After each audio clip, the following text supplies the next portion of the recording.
The person who walked away from you is not thinking about you right now, and that is the truth that is going to destroy you or set you free. There is a specific moment that happens inside the mind of an avoidant, a moment most people never see coming, never understand, and almost always misinterpret when it finally arrives. It does not look the way you think it looks. It does not arrive when you expect it. And by the time it shows up, most people have already made the single most devastating mistake they could have made. They were not ready for it. You have been sitting with the silence. You have been replaying conversations, analyzing text messages, wondering what you did wrong, wondering if they ever actually cared. And somewhere underneath all of that confusion is a question you have been too afraid to ask out loud.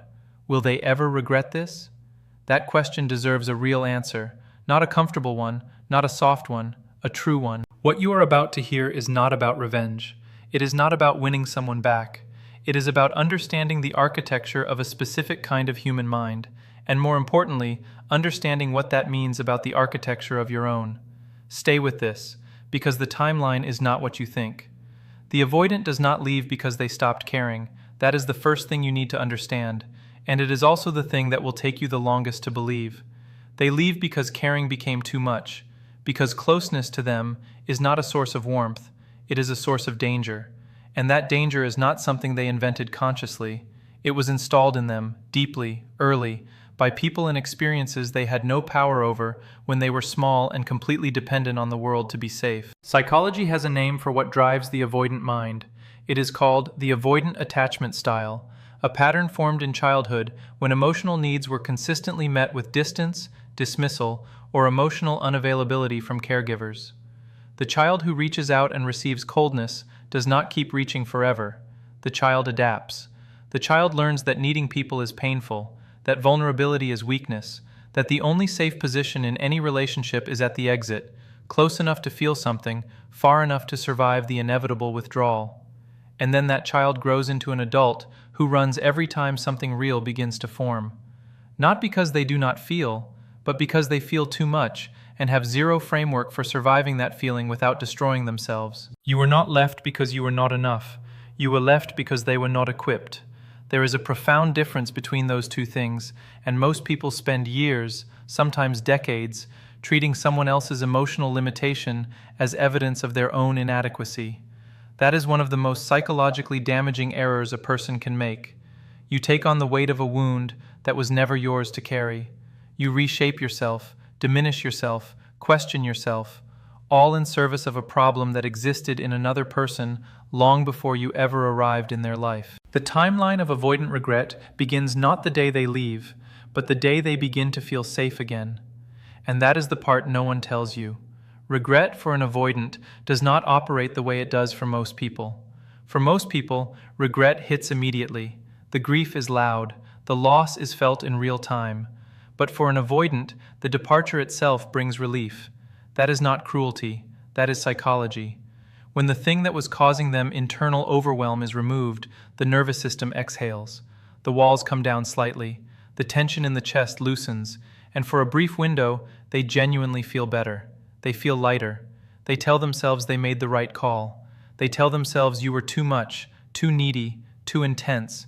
They use whatever language lets them justify the exit without confronting the real reason, which is that they were terrified. Do not mistake that initial relief for indifference. It is not indifference. It is a defense mechanism operating exactly as it was designed to operate, to protect a person who never learned any other way to regulate the overwhelming experience of emotional intimacy. The avoidant is not a villain in your story. They are a deeply wounded person running a survival program that made complete sense in the environment where it was built, and makes almost no sense in a healthy adult relationship. But survival programs do not update themselves just because the environment changes.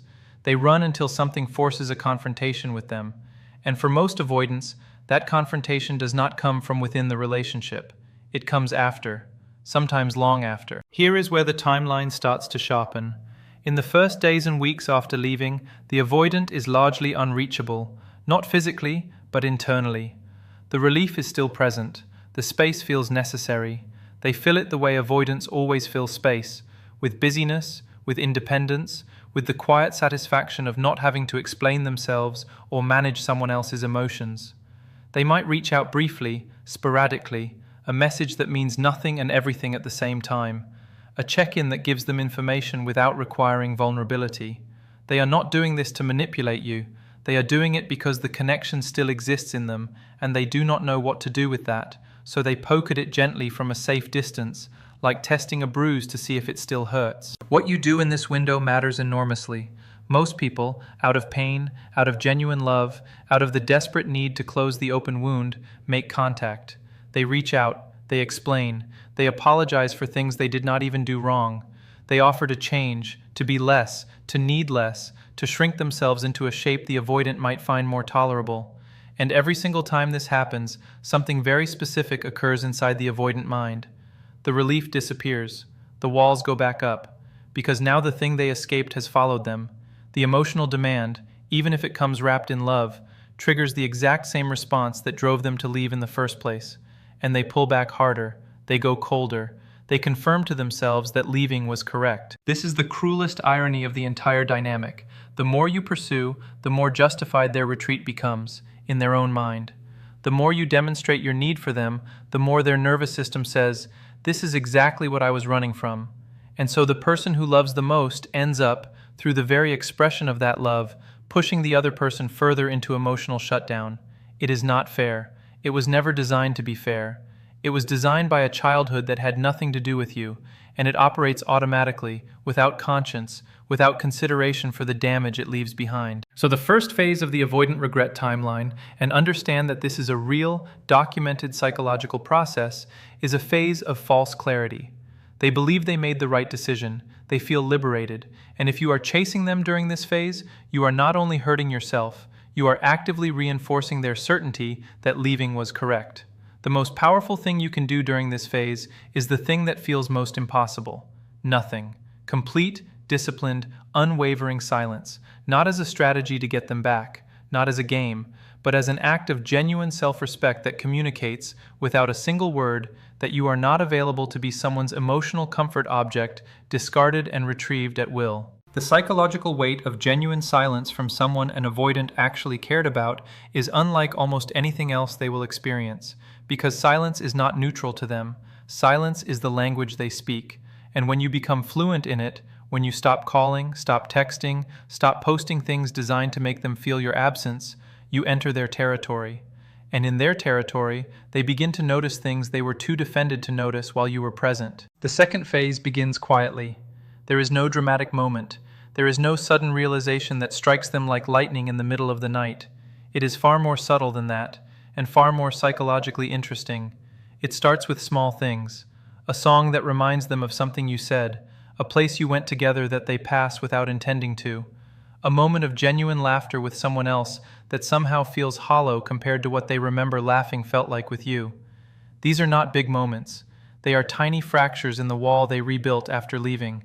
And the avoidant, true to form, does not examine these fractures. They paper over them. They tell themselves it is just nostalgia. They tell themselves they are simply adjusting to change. They tell themselves that missing something does not mean the decision was wrong. But the fractures keep appearing. Because the nervous system does not forget what it felt safe with, even when the mind insists that safety was an illusion. The body remembers warmth. The body remembers what it felt like to be known. And an avoidant who genuinely connected with you, who felt, even briefly, the experience of being truly seen, cannot simply delete that from their system, no matter how many walls they reconstruct around it. This is the part of the timeline that most people never get to witness, because most people have already broken the silence by now. Most people have already sent the message, made the call, shown up in some way that handed the avoidant exactly the justification they needed to stay defended.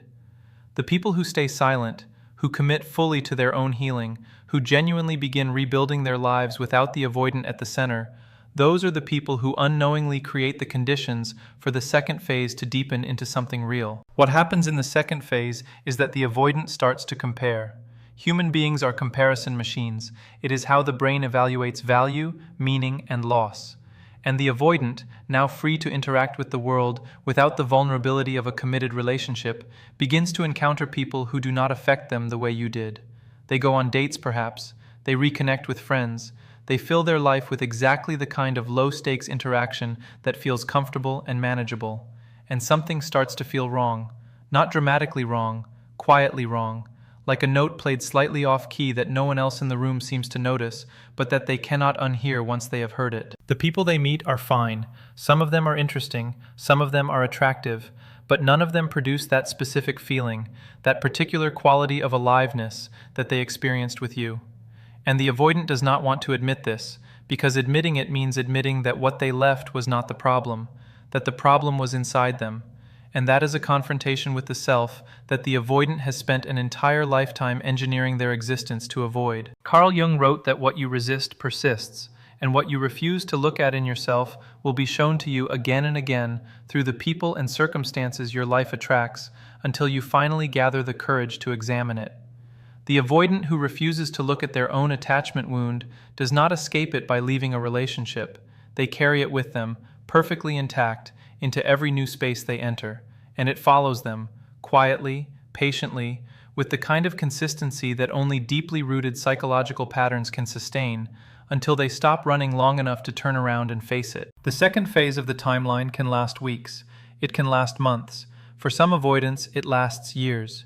The duration depends on several factors: how deeply they actually connected with you, how strong their self-awareness is, how much their life after leaving genuinely satisfies them, and most critically, whether they have ever been forced by circumstances to confront their attachment patterns before. An avoidant who has done genuine psychological work, therapy, self-reflection, honest examination of their relationship history, will move through this phase faster. An avoidant who has never examined why every relationship they enter follows the same trajectory, intimacy, overwhelm, withdrawal, exit, will take much longer, because they lack the internal language to even name what they are experiencing. What you need to understand is that during this entire second phase, the avoidant is not thinking about you in the way you are probably imagining. They are not sitting somewhere in quiet agony, drafting messages they never send, counting the days since they last heard your voice. That is the anxious attachment fantasy, the mirror image of what you are experiencing projected onto them. The avoidance experience is far more fragmented than that. It comes in flashes, brief, unexpected, quickly suppressed. A moment of longing followed immediately by rationalization, a flicker of doubt extinguished almost before it can be named. The experience is real, genuinely, deeply real, but it does not look like the movies. It does not announce itself with drama. It infiltrates quietly, and the avoidant spends considerable psychological energy not looking directly at it. This is why the timing feels so strange to everyone who has been on the receiving end of an avoidant's eventual reappearance. When they come back, and a meaningful percentage of them do come back, particularly when the connection was genuine, they almost never come back at the moment you most needed them to. They come back after you have started to heal, after you have started to rebuild, after you have stopped checking your phone every hour and started sleeping through the night again. And this is not a coincidence. It is not cruelty. It is the direct result of the psychological timeline operating exactly as it is designed to operate. The avoidant comes forward when they finally feel safe enough to feel the loss, and paradoxically, the thing that makes them feel safe enough is your absence. Not your physical absence, but your emotional absence.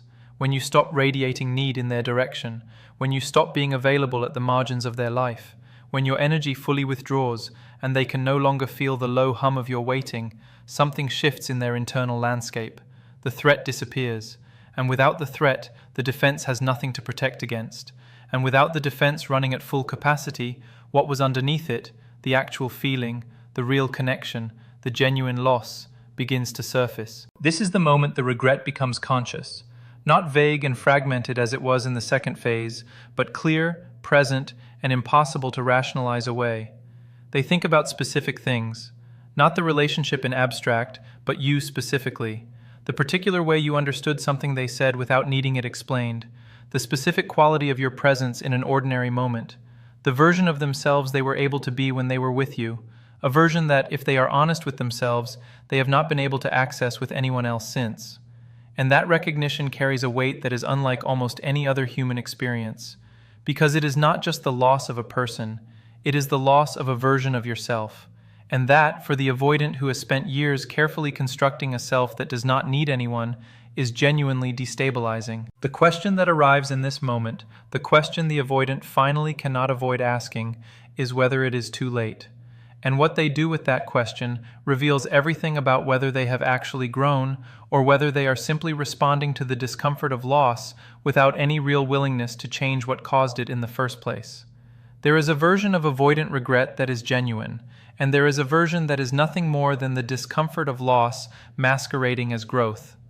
Learning to tell the difference between these two things is not just important, it is the single most critical skill you can develop if you have ever loved someone who runs from love.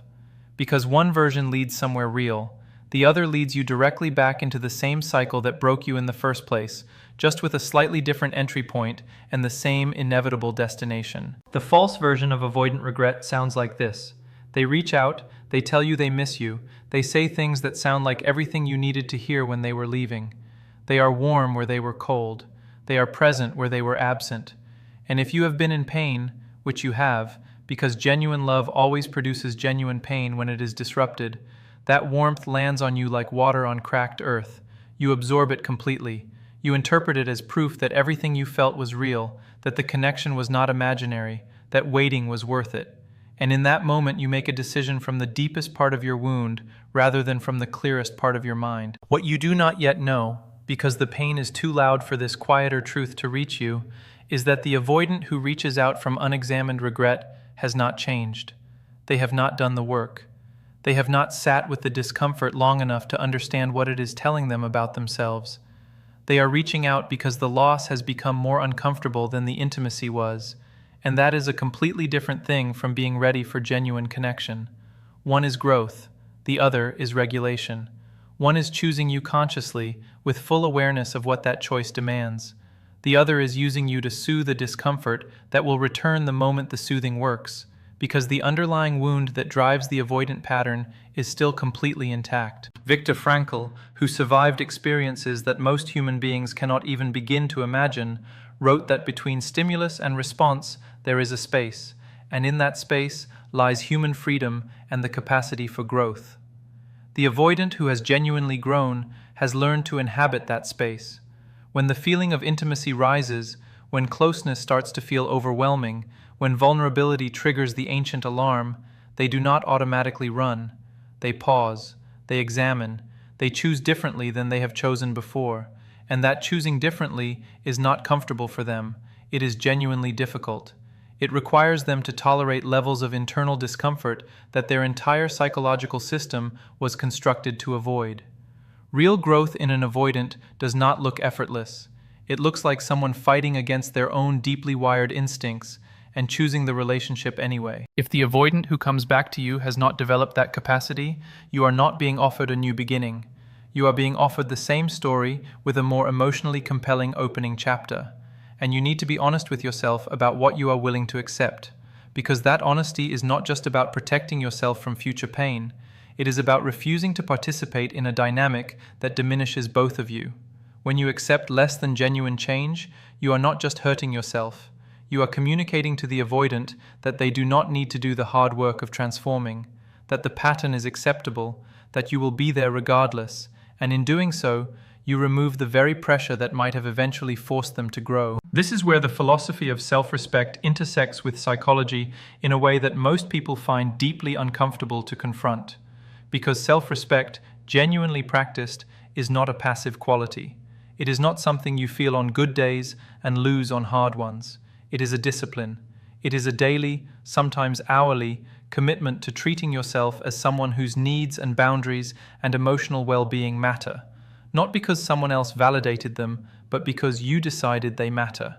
And that decision has to be strong enough to hold when the person you love is standing in front of you, offering exactly what you have been craving in exactly the wrong form. The third phase of the avoidant regret timeline, the phase where regret becomes conscious and active, is the most dangerous phase for you. Not because of what they do, because of what you feel. The relief of their return, the validation of their regret, the intoxicating possibility that maybe this time will be different. These are among the most powerful emotional forces a human being can experience. They bypass the rational mind almost completely. They speak directly to the wounded part of you that has been waiting for proof that you are worth staying for. And when that part of you gets activated, it is extraordinarily difficult to think clearly about what you actually need, what has actually changed, and what you are actually being offered. This is why the work you do on yourself during the silence is not preparation for their return. It is preparation for your own clarity. Every hour you spend rebuilding your sense of self outside of this relationship, every moment you invest in your own psychological growth, your own understanding of your patterns, your own capacity to be alone without being destroyed by it, is an hour that builds the foundation from which you can eventually evaluate what is being offered with clear eyes rather than desperate ones. The person who has done that work looks at the returning avoidant and asks different questions than the person who has spent the silence simply waiting. They ask, what has actually changed in you? What work have you done? What is different about how you understand yourself and what drove you to leave? And they require real answers, not poetic promises, not emotional appeals, not the intoxicating language of someone who has missed you, but not examined why they left. Relationships are not rescued by feelings alone. Feelings are the beginning. They are the reason you enter and the reason you try, but they are not sufficient. What sustains a relationship, what transforms it from a repeating cycle of connection and abandonment into something that can actually hold two people over time, is the willingness of both people to examine themselves with radical honesty and to change what they find that is causing damage. For the avoidant, that examination is particularly brutal, because what they find, when they finally look, is a lifetime of defended distance dressed up as independence. A systematic dismantling of every relationship that got close enough to matter. A long trail of people left behind who genuinely cared and were left confused, diminished, and questioning their own worth. Looking at that honestly requires a kind of courage that most people, avoidant or not, find genuinely terrifying. Aristotle argued that character is not what you feel, it is what you do consistently, over time, under pressure. The avoidant who shows up with regret is showing you a feeling. What you need to see is character. You need time, real time, not days but months, to observe whether the feeling translates into consistent behavior that is categorically different from what drove them to leave. Words in a moment of longing are effortless, showing up differently, day after day, when the discomfort of genuine intimacy returns, because it will return, it always returns. That is character. And character cannot be faked indefinitely. It either exists or it does not. And if it does not exist yet, no amount of your love and patience and willingness to give another chance will manufacture it on their behalf. You cannot want someone's growth more than they want it for themselves. This is one of the most painful truths that love eventually teaches every person who has ever loved someone who was not ready. You can see their potential with extraordinary clarity. You can hold the vision of who they could be with a steadiness that never wavers. You can create every possible condition for their transformation. And none of it matters, not one piece of it, if they have not made the decision from the deepest, most honest part of themselves that they are willing to face what needs to be faced. Growth cannot be gifted. It cannot be loved into existence from the outside. It is an inside job, always, without exception. And the sooner you accept that, the sooner you stop pouring your most precious energy into a project that only they can complete. The timeline of avoidant regret, then, is not really about them at all. Not at its core. On the surface, it appears to be a story about when they will wake up, when they will realize what they lost, when they will finally feel what you have been feeling all along. But underneath that surface, if you are willing to go there, it is a story about you, about what you are choosing to do with the time that their absence has created, about whether you are using this period to simply wait and hurt and hope, or whether you are using it to become someone so fully realized, so deeply rooted in their own worth, so genuinely alive in their own right, that the question of whether or not the avoidant returns becomes genuinely secondary to the question of who you are becoming in the process.